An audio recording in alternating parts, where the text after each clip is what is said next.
All right, Bill, thank you. Well, the global esports industry continues to skyrocket, with revenue exceeding over $1 billion in 2019. Inside Indiana business reporter Mary Rachel Redman has more on a unique Carmel-based company committed to furthering Indiana esports at all levels.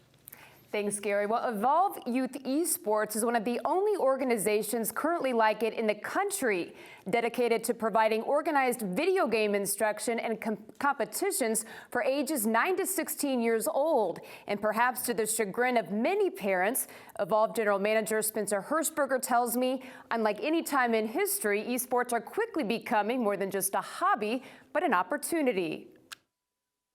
The college scene is growing up really quickly. The high school scene is also starting to grow, but below that there's not the Little League equivalent of video games. So why organize an esports league for youth? In the greater esports industry, a lot of analysts and insiders think that eventually esports will get to the point where it will match professional sports, where you have scouts picking out of colleges and you have college picking out of high schools and work their way down.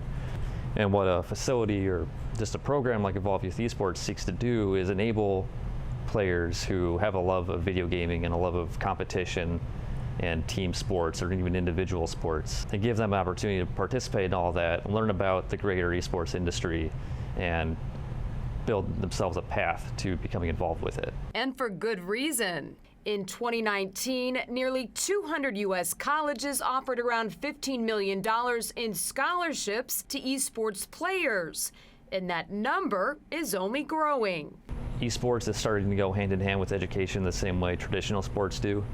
Our primary, at least my primary goal, is to demonstrate to parents and kids that this, video game hobby of theirs is actually something that they can take with them into college, earn scholarships, and participate with a real team and as a real sport.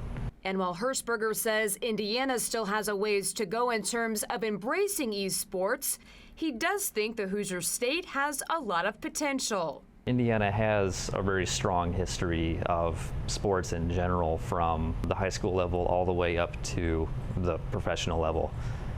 And I think that Indiana is a very natural fit. We have one of the best international airports in America as it is. Indianapolis is already the city that the NFL Combine is held at every single year.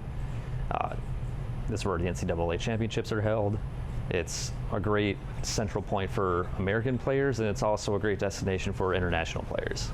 Mary Rachel Redman, Inside Indiana Business.